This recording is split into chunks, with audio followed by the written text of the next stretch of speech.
పేరు శేష్ కుమార్. వివరాల్లోకి వెళ్తే గతంలో 26వ తేదీన నకిలీ స్టాంప్ కుంభకోణంలో 4 నిందితులు అరెస్ట్ చేయగా మరో 3 ఈరోజు అరెస్ట్ చేయడం జరిగిందని టౌన్ డిఎస్పీ నారాయణ స్వామి రెడ్డి చెప్పారు. స్థానిక తాలూకా పోలీస్ స్టేషన్లో ఏర్పాటు చేసిన మీడియా సమావేశంలో పాల్గొని మాట్లాడారు. ఈ సందర్భంగా మాట్లాడుతూ ఈ కేసుకు సంబంధించి మల్లవరం కోటిరెడ్డి, చేమకుర్తి కుమారస్వామి, సేపతి పేరయ్య 3 అరెస్ట్ చేయడం జరిగిందన్నారు. ఈ కార్యక్రమంలో సి బచ్చవచ్చల్ రెడ్డి సిబ్బంది పాల్గొన్నారు.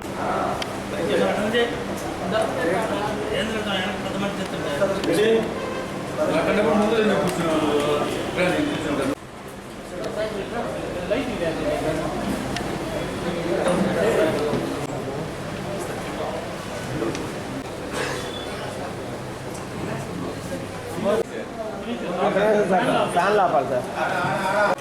ఈరోజు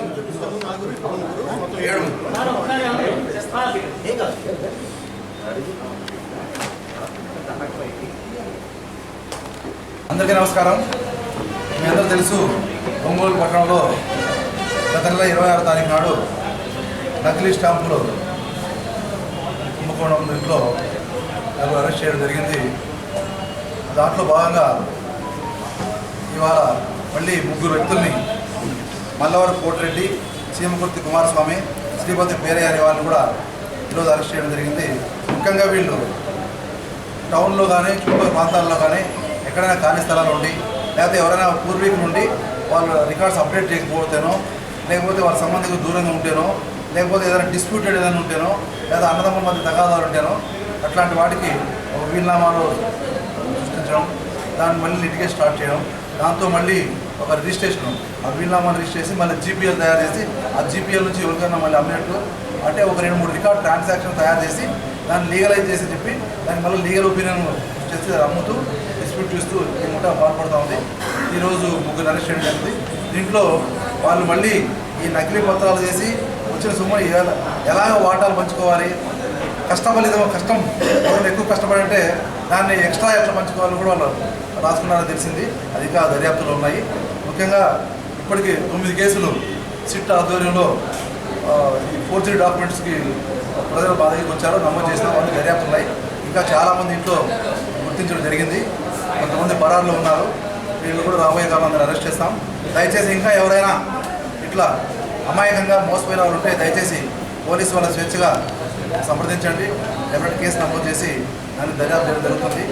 ఎందుకంటే ఈ దొంగ పత్రాలు చేసి అమాయకులు ఎంతో కష్టపడి సంపాదించిన సొమ్మంతా కూడా వీళ్ళు ఏదో లిటిగేషన్తో పోలీసు సంతకాలు పెట్టి, లేకపోతే ఖాళీ స్టాంప్ పేపర్లు వీళ్ళ దీంట్లో వాళ్ళు తయారు చేసి సృష్టిస్తారు.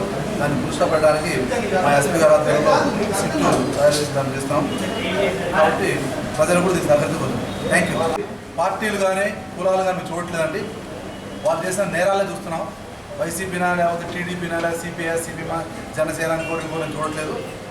అన్ని ఎవరైనా, ఏ పార్టీ వాళ్ళైనా, ఏ కులం వాళ్ళు, ఏ మతం వాళ్ళైనా అందరినీ కూడా యాక్షన్ తీసుకుంటాం. మేము పార్టీల పరంగా ఈ దర్యాప్తు జరపట్లేదు.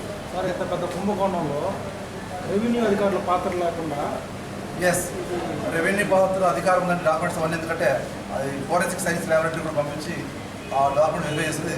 పెద్ద స్టాంప్స్ కాబట్టి జాగ్రత్త చేయాలి ఎవరి పాత్ర ఉందని.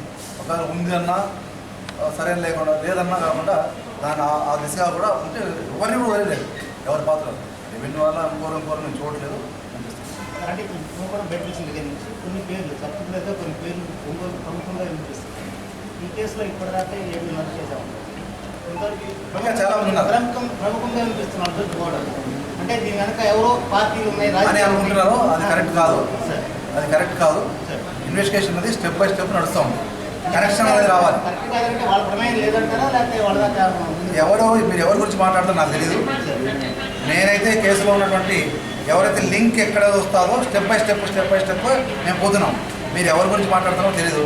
ఊహాగానాల్లో దర్యాప్తు వివరాలు చెప్పడం అనేది కరెక్ట్ కాదు.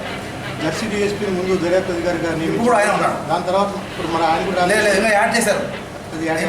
యాడ్ చేశారు. అడిషనల్ ఎస్పీ స్థాయి అధికారి పెట్టాను. ఇంకా ఎందుకంటే పోయే కొద్ది కేసులు ఎక్కువైంది కాబట్టి అడిషనల్ ఎస్పీ అడ్మిన్ సార్ ఆధ్వర్యంలో జరిగింది. సార్, వివాదాస్పదమైన డాక్యుమెంట్లు 150 తేల్చారు సుమారుగా.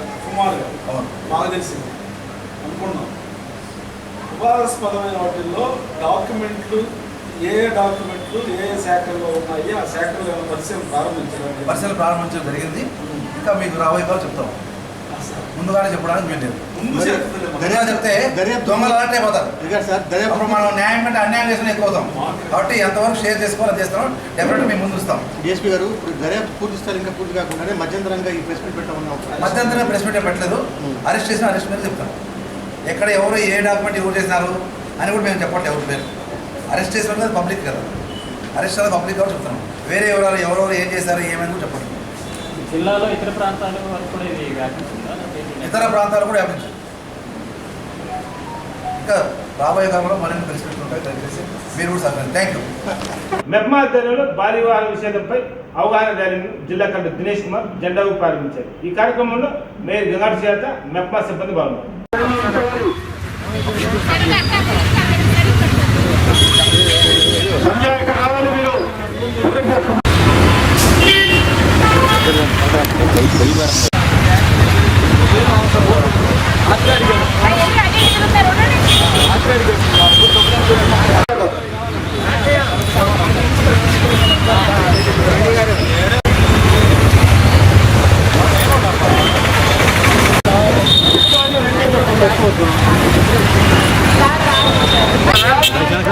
మేడం కూర్చో.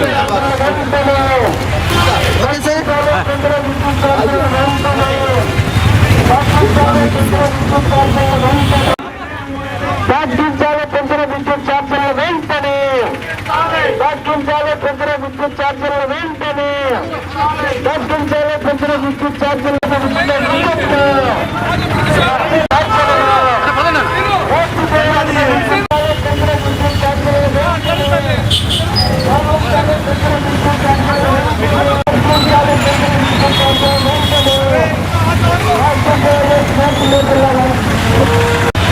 తీసుకొని ఆ అమ్మాయి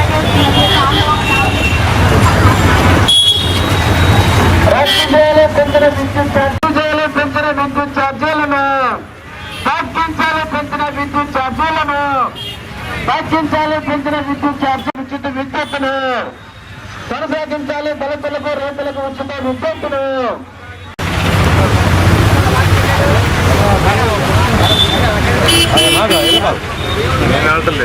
ఈ బాలిక వివాహం ప్రొహిబిషన్ కొరకు ఇవాళ రాష్ట్ర వ్యాప్తంగా మన ఎస్ఐజి మహిళలు అందరూ కూడా స్వచ్ఛందంగా వాళ్ళు గ్రామ స్థాయిలో వాళ్ళ ఎస్ఐజి గ్రూప్ లెవెల్లో, మండల్ సమాఖ్య లెవెల్లో, జిల్లా సమాఖ్య లెవెల్లో అందరూ కూడా ఒక రెసల్యూషన్ తీసుకోవడం జరిగింది. అండ్ వాళ్ళ పరిధిలో ఉంటున్న ఏ గ్రామం కానీ ఎస్పెషల్లీ ఆడపిల్లలు వాళ్ళు 18 సంవత్సరాల కంటే తక్కువ ఉంటున్న ఎట్టి పరిస్థితిలో ఈ వివాహం చేయడానికి అలో చేయము అని వాళ్ళందరూ కూడా స్వయంగా ఒక ప్రతిజ్ఞ తీసుకోవడం జరుగుతుంది. దీని కొరకు ఇక్కడ ఒంగోలు నగరంలో కూడా ఒక పెద్ద ర్యాలీ ఎస్ఎస్జి మెప్మా ద్వారా కండక్ట్ చేసుకొని ప్రతి ఒక్క విలేజ్ లో కూడా ఈ రెసల్యూషన్ తీసుకొని ఎక్కడ కూడా ఈ బాల్య వివాహం జరగకుండా చూడడానికి ఏర్పాటు చేయడం జరుగుతుంది. దీని సందర్భంగా ప్రకాశం జిల్లాలో మనం లాస్ట్ 2 years గా అది ఒక క్యాంపెయిన్ మోడ్ లో చేయడం జరుగుతుంది. ప్రకాశం జిల్లా అనంతపూర్ తర్వాత హైయెస్ట్ నెంబర్ ఆఫ్ ఈ బాల్య వివాహం జరుగుతున్న ఒక జిల్లాగా ప్రకటన చేయడం జరిగింది. దాన్ని ఎట్టి పరిస్థితుల్లో అరికట్టాలని ఈ మూవ్మెంట్ మనం లాస్ట్ 2 years గా చేయడం జరిగింది. దీని ద్వారా మనకి చాలా స్పందనలు కూడా రావడం జరిగింది. విలేజ్ లెవెల్లో ఈ child marriage monitoring and prohibition committees మనం మొట్టమొదటిగా ప్రకాశం జిల్లాలోనే ఏర్పాటు చేయడం జరిగింది. దానిలో అక్కడ ఉన్న స్థానిక సర్పంచ్లు చైర్మన్ గా ఉంటారు. అక్కడ ఉన్న గ్రామ వార్డు సచివాలయం సిబ్బంది అందరూ ప్లస్ వార్డు మెంబర్స్, ఒక NGO women member, SSG women members వీళ్ళందరూ కూడా మెంబర్ గా ఉంటారు. ఈ విలేజ్ లెవెల్ లో ఉంటున్న కమిటీకి ఒక ప్రత్యేక ట్రైనింగ్ కూడా ఇవ్వడం జరిగింది. ఈ చైల్డ్ మ్యారేజ్ ప్రొహిబిషన్ యాక్ట్ గురించిన విషయాలు కూడా వాళ్ళందరికీ కూడా నేర్పించి ఎక్కడెక్కడ జరుగుతున్న ఇన్ఫర్మేషన్స్ వచ్చిన వెంటనే అక్కడ మహిళా పోలీసు కి ఇన్ఫర్మేషన్స్ వస్తాయి. మహిళా పోలీసులు ఆ పర్టికులర్ గ్రామ వార్డు సచివాలయం పరిధిలో జరుగుతున్న ప్రతి ఒక్క వివాహం కూడా ఒక రిజిస్టర్ లో ఎంటర్ చేస్తారు. అందులో డేట్ ఆఫ్ బర్త్ వాళ్ళ ఆధార్ కార్డు లో చూసుకొని ఎవరెవరికి 18 సంవత్సరాలు పూర్తి అవ్వకుండా ఉంటున్న మహిళలు ఎవరు ఈ ప్రపోజల్స్ ఉంటే ఇమీడియట్ గా ఈ కమిటీకి ఇన్ఫర్మేషన్స్ ఇస్తారు. ఈ కమిటీ ఒక చైల్డ్ హెల్ప్ లైన్ ద్వారా వాళ్ళు డిస్ట్రిక్ట్ లెవెల్లో కూడా ఇమీడియట్ గా వాళ్ళు ఈ టోల్ ఫ్రీ నంబర్ లో చెప్పడం జరుగుతుంది. ఈ చైల్డ్ ఇన్ఫో లైన్ నుంచి ఇమీడియట్ గా పోలీస్ కి ఇన్ఫర్మేషన్స్ వెళ్ళి వాళ్ళ మీదే. దేవి నవరాత్రులు 9 రోజులు అమ్మవారి ఆరాధన వల్ల దుర్గతులు నశించి గురించి సద్గుతి లభిస్తుందని ప్రకాశం జిల్లా రచయితల సంఘం జిల్లా అధ్యక్షులు ప్రముఖ ఆధ్యాత్మిక ఉపన్యాసకులు పొన్నూరు వెంకట శ్రీనివాసులు అన్నారు. స్థానిక గాంధీ రోడ్లోని గీతా మందిరం వద్ద 3 రోజుల పాటు ఏర్పాటు చేసిన ఉపన్యాస యజ్ఞంలో ఆయన దేవీ నవరాత్రి వైభవం గురించి ప్రసంగించారు.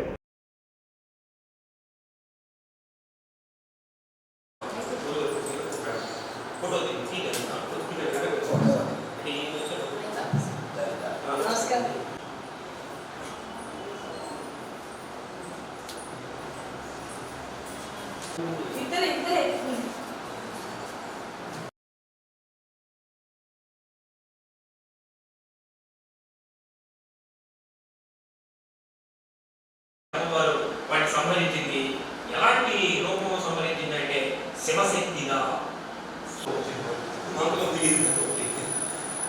అలాగే బాబు 10 రోజుల మధ్యాహ్నం అక్కడ ఆడవాళ్ళు అంత బయట వర్షాన్ని మన మీద వర్షించిన తర్వాత ఆ తెల్లటి దుడ్డి పింజల్లాగా ఆకాశంలో మేఘాలు కలిగిపోతూ ఉంటాయి. అందుకనే వీటిని ఏమన్నారంటే చంద్రుడు కూడా మనకు కనిపించినా కనిపించకపోయినా సరే ఆయన వెన్నెల్ని కురిపిస్తూ ఉంటాడు. అందుకని ఆకాశం మొత్తం కూడా మనకి తెల్లగా కనిపిస్తుంది. రాత్రి 12 గంటలప్పుడు చూడండి, మీరు కావాలంటే మనం బయటకు వస్తే లైట్ వేసుకోవాల్సిన పల్లె అంత తెల్లగా మనకి వాతావరణం ఉన్నట్లుగా కనిపిస్తుంది. అందుకనే దీన్ని ఏమన్నారంటే దేవి శరన్నవరాత్రులు అన్నారు. అంటే నవరాత్రులు అనకుండా దేవి శరన్నవరాత్రులు అన్నారు. అంటే శరత్ అంటే వెన్నెల, చంద్రుడు. ఆ చంద్రుడు పున్నమి వెన్నెల్ని కురిపించేటటువంటి మాసం కాబట్టి 9 రోజులు ఈ పూజలు చేసుకుంటాం కాబట్టి దేవి శరన్నవరాత్రి మహోత్సవాలు. ఇంకా కొంత దూరం వెళ్ళి దేవి శారదా నవరాత్రులు అని కూడా అన్నారు. దేవి శారదా నవరాత్రులు అంటే దేవి శారదా నవరాత్రులు అని ఎందుకు అన్నారంటే శారదాదేవి కూడా తెల్లని ఆకారం, శారదాదేవి కూడా తెల్లగానే ఉంటుంది. ఎప్పుడైనా శారదాదేవి సరస్వతి అమ్మవారి ఫోటోలు మీరు చూడండి, ఆమె తెల్ల చీర కట్టుకుని వేణు వాయిస్తూ మనకు కనిపిస్తుంది. అంటే ఆమె కూడా తెలుగు సంకేతం. అంటే ఏమిటయ్యా ఈ కాలం అంటే ఆశ్వయుజ మాసం అంటే ప్రతి ఒక్కళ్ళ యొక్క మనసు కూడా అలానే స్వచ్ఛందంగా ఉండాలి. ఆ స్వచ్ఛమైనటువంటి మనసుతోటి అమ్మవారి యొక్క ఆరాధన చేయాలి. మనకు తెలియనటువంటి మేఘాలే, మనం ఆరాధించినటువంటి మేఘాలే, అవి తనలో ఉన్నటువంటి వర్షాన్ని వర్షించి మనల్ని ఏ విధంగా సస్యశ్యామలం చేసి అవి కూడా పవిత్రమైనవి. అంటే నల్లగా ఉన్నటువంటి మేఘాలు కూడా మనకి సహాయం చేయడం ద్వారా వాటి మనసు కూడా పవిత్రంగా అయ్యి తెల్లని మేఘాలు. అలానే వెన్నెల కూడా తాను ఉన్నటువంటి వెన్నెల్ని కురిపించడం ద్వారా ఆ చంద్రుడిలో ఉన్నటువంటి మచ్చను కూడా తగ్గించుకోవడానికి వెన్నెల కురిపిస్తూ ఉంటాడు. అందుకని శారదాదేవి అంటే జ్ఞానానికి సంకేతం. మనం ఖచ్చితంగా ఈ 9 రోజుల్లో మూలా నక్షత్రానికి ప్రధానమైనటువంటి శక్తివంతమైనటువంటి రోజు మూలా నక్షత్రం. ఎందుకని మూలా నక్షత్రానికే ఆ ప్రాధాన్యత ఇచ్చారంటే అది సరస్వతీదేవి చిహ్నం కాబట్టి, సరస్వతీదేవి యొక్క ఆవిర్భవించినటువంటి రోజు కాబట్టి మూలా నక్షత్రానికి అంతటి ప్రధానమైనటువంటిది ఉంది. అందుకని ఈ మాసాన్ని శారదా నవరాత్రులు అని కూడా అన్నారు. చూడండి, శారద మనకి తెల్లగా ఉంటుందన్నా కదా, దీనికి పోతన అద్భుతమైనటువంటి మాట చెప్పాడు. శారద నేలదేందు జనసార పటీల మరాళ మల్లికాహార తుషార పేన రజతాచల కాశ పటీశ కుంద మందార సుధా పయోనిధి శతతామర సామర వాహిని శుభాకారత నొప్పు నిన్ను మరిగానక నిన్నడు కలుపు భారతీయ. దీంట్లో ఏం చెప్పాడంటే సరస్వతి మాత తెల్లగా ఉంటుంది అన్నటువంటి వాటికి అనేక రకాలైనటువంటి ఉపమానాలు చెప్పాడు. ఎలా ఉంటుంది అంటే శారద నేలదేందు, శారద మాత ఎలా ఉంటుంది అంటే చంద్రుడిలాగా ఉంటుంది. చంద్రుడు ఎలా ఉంటుంది, ఎలా ఉంటాడు, తెల్లగా ఉంటాడు. అంటే సరస్వతి మాత ఎలా ఉంటుంది అంటే చంద్రుడిలాగా ఉంటుంది. ఘనసార పటీర, ఘనసారం అంటే పచ్చకప్పు, కప్పం ఎలా ఉంటుంది, తెల్లగా ఉంటుంది. అంటే అమ్మవారు ఎలా ఉంది అంటే శారద నేలదేందు ఘనసార పటీర మరాళము, మరాళము అంటే హంస. హంస ఎలా ఉంటుంది, హంస కూడా తెల్లగానే ఉంటుంది. మల్లికాహార అంటే మల్లెపూలు ఎలా ఉంటాయి, తెల్లగా ఉంటాయి. అలానే ముత్యాల హారం ఎలా ఉంటుంది, తెల్లగా ఉంటుంది. చూడండి, అమ్మవారి గురించి వర్ణన చేస్తూ అన్ని తెలుగు రకాలైనటువంటి వర్ణనలే చేస్తూ హార తుషార పేన రజతాచల కాశ పటీశ కుంద మందార సుధాపయోనిధి అన్న. తుషారం అంటే మంచు, మంచు కూడా తెల్లగానే ఉంటుంది. పేన తెల్లని నురుగు, ఆ మంచు నురుగు కూడా తెల్లగానే ఉంటుంది. రజతాచల వెండికొండ, వెండికొండ ఎలా ఉంటుంది, తెల్లగా ఉంటుంది. కాశ పణీశ ఆదిశేషుడు ఎలా ఉంటాడంటే తెల్లగా ఉంటాడు. కుంద మందార సుధా పయోనిధి పాలసముద్రం ఎలా ఉంటుంది, తెల్లగా ఉంటుంది.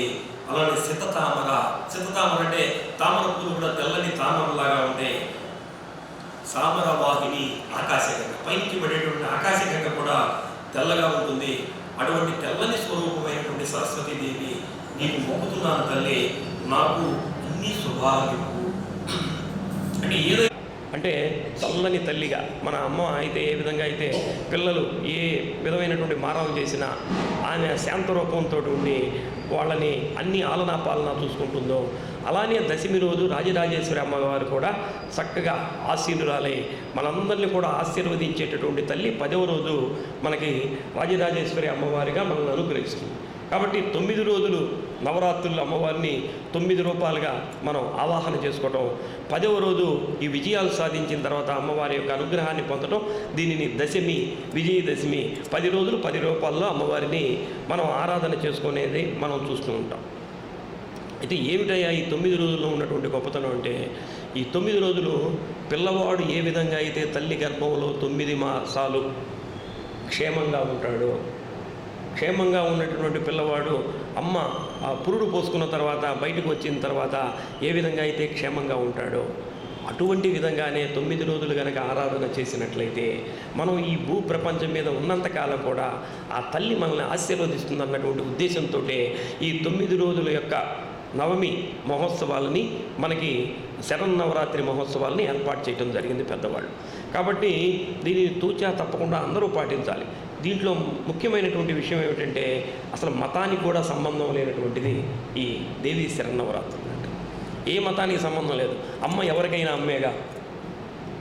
మాతృదేవో భవ, పితృదేవో భవ, ఆచార్య దేవో భవ, అతిథి దేవో భవ. ఇవి ఏ మతంలో చెప్పినా సరే తల్లిని పూజించొద్దని చెబుతారా? తండ్రిని పూజించొద్దని చెబుతారా? గురువుని ఆరాధించొద్దని చెప్తారా? వచ్చినటువంటి వాడి ఎవరైనా అతిథి వస్తే వాడిని ఆదరించొద్దని ఎవరైనా చెప్తారా? కాబట్టి ఈ 4 సూత్రాలు మన హిందూ సనాతన ధర్మానికి మూలమైనటువంటివి. ఈ మూలమైనటువంటి ఈ 4 ధర్మాలు అన్ని మతాలు కూడా ఆచరించేటటువంటి ధర్మాల్ని మనం వేదాల్లో వీటి గురించి చెప్పడం జరిగింది. కాబట్టి ఈ 9 రోజులు చేసేటటువంటి ఆరాధన ఎలాంటి ఫలితాలను ఇస్తుంది, ఎలాంటి అష్టసిద్ధులని ఇస్తుంది, ఈ ఆరాధన ద్వారా ఎలాంటి ఫలితాలు మనకు లభిస్తాయి అన్నటువంటిదే మనం ఈ 3 రోజులు చెప్పుకునేటటువంటి ఉపన్యాసం యొక్క సారాంశం. ఈ దేవి శరన్నవరాత్రులు అంటే ముగ్గురమ్మల పండుగని ఇందాకనే మనం చెప్పుకున్నాం. మహాసరస్వతి, మహాలక్ష్మి, మహాకాళి, మహాదుర్గ, ఏదైనా సరే అన్నీ ఆమె. కాబట్టి ఈ 3 రూపాల్లో అమ్మవారిని ప్రధానంగా మనం ఆవాహన చేసి జరుపుకుంటాం. దేవీ శరన్నవరాత్రులు అనంటే ఆశ్వయుజ మాసం శుద్ధ పాడ్యమి మొదలు నవమి వరకు చేసుకుంటాం. 10వ రోజు దశమిగా ఆ రోజు విజయదశమిని మనం చేసుకుంటాం. ఎందుకనంటే ఈ ఆశ్వయుజ మాసంలోనే ఎందుకు ఈ ఆరాధన అమ్మవారి జరుగుతుంది అంటే, దీనికి ముందు వచ్చినటువంటి 2 మాసాలు శ్రావణ మాసం, తర్వాత వచ్చేటటువంటి భాద్రపద మాసం, ఈ 2 కూడా వర్షాకాలాలు. ఈ వర్షాకాలంలో మనకి ఆరాధన అన్నటువంటిది కొంత ఇబ్బందికరంగా ఉంటుంది. అయినా కానీ శ్రావణ మాసంలో అమ్మవారికి, లక్ష్మీ అమ్మవారికి ఆరాధన చేశాం. భాద్రపద మాసంలో పార్వతీదేవి యొక్క కుమారుడు విఘ్నేశ్వరుడికి కూడా వినాయక నవరాత్రులు జరుపుకున్నాం. అయితే ఈ కాలం కొంత అనుకూలమైనటువంటి కాలం. ఎందుకనంటే ఆ వర్షాకాలం వెళ్ళిపోతుంది. వర్షాకాలం వెళ్ళిపోయిన తర్వాత వర్షాలు తగ్గుముఖం పట్టేటటువంటి కాలం, అందరికీ అనుకూలమైనటువంటి కాలం. కాబట్టి ఈ 9 రోజులు అమ్మవారి ఆరాధన చేయడానికి అనువైనటువంటి కాలం. చూడండి ఎంత అద్భుతమైనటువంటి కాలం అంటే, ఈ 2 మాసాల్లో ఆకాశాన్ని కనుక మనం చూస్తే వర్షం కురుస్తుంది కదా. వర్షం కురిసేటటువంటి మేఘం ఎలా ఉంటుంది? నల్లగా ఉంటుంది. అంటే వర్షం కురిసేటటువంటి మేఘం, నల్లగా ఉన్నటువంటి మేఘం, మనం సముద్రంలో ఉన్నటువంటి ఉప్పు నీటిని ఏ విధంగా తీసుకువెళ్ళి దాన్ని మబ్బుల్లో పెట్టుకొని, ఆ మబ్బుల్లో పెట్టుకున్నటువంటి నీటిని మనకి వర్షాధారం ద్వారా మనకి పంపించి ఏ విధంగా అయితే ఈ భూప్రపంచం మొత్తం సస్యశ్యామలం చేస్తుందో మేఘం, అటువంటి ఆ హృదయంతో అమ్మవారు కూడా ఉంటుంది.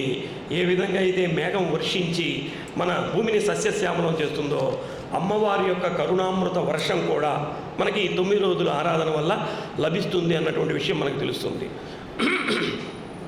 మీరు ఈ మాసం పెద్దదోర్నాల ఎన్టీఆర్ విగ్రహం వద్ద తెలుగుదేశం పార్టీ ఆధ్వర్యంలో నాయనికి సైకిల్ కార్యక్రమం నిర్వహించారు. ఈ కార్యక్రమంలో తెలుగుదేశం పార్టీ మండల కన్వీనర్ ఏరో మల్లికార్జున రెడ్డి, టీఎన్టీయూసీ రాష్ట్ర ప్రధాన కార్యదర్శి బట్టు సుధాకర్ రెడ్డి, లాయర్ కాసయ్య, రావికింద సుబ్బరత్నం తదితరులు పాల్గొన్నారు.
ఈ వార్తల సమాప్తం. నమస్కారం.